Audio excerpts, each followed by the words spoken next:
این لله و این الیه راجعون. پیغمبر بزرگوار میگن موت العالمی موت العالمی. موت عالم و یک دنیا را مردنش برابر است عزیزان من. چون که یک چشمه بود، یک بلاک بود که از علم وی همه ماشینا فایده می‌بردیم. ما اون دوستی خدا را ندیدیم. من با او برادر نموش هم صحبت نشدم، لیکن کجایی که یک عالم است در تمام دنیا وی برادر ما هست، وی دوست ما و شما هست، وی جانشین محمد است. العلماء ورثة الانبیاء. عالم ها میراث پیغمبران هستند عزیزان من. یا میراث علم میمونند، میراث کتاب میمونند، میراث شاگرد میمونند، میراث نهار میمونند.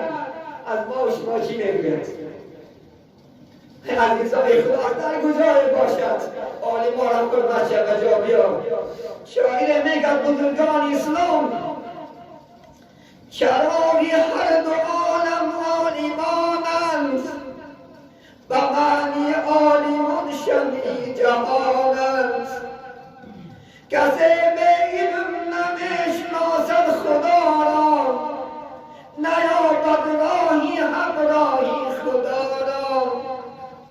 به علمی عالمان چون سازند تحقیق، به کار مصطفی چون گردد کافیر.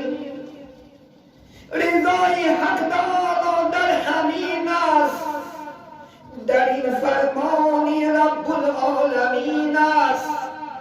کسی که عالم ها را تحقیر میکند وی کافر است. از یاد نبرد. و قول خدا و رسول عالم ها میراث خریچی هستند، محمد صلی الله علیه و سلم هستند. برای ما و شما علم میراث میمونند، کتاب ما میراث میدارند.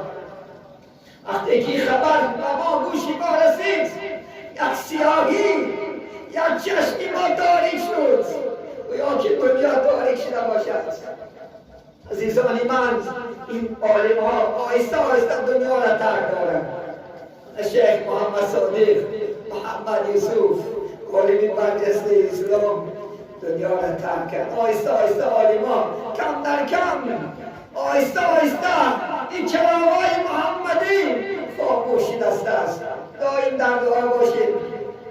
این عالم ها را خداوند همیشه نگهبان باشد، همیشه در حق دعا باشید. خدا انشاءالله از اینا ما را جدا نگرداند. یک ستون دنیا عالم ها هست عزیزان من.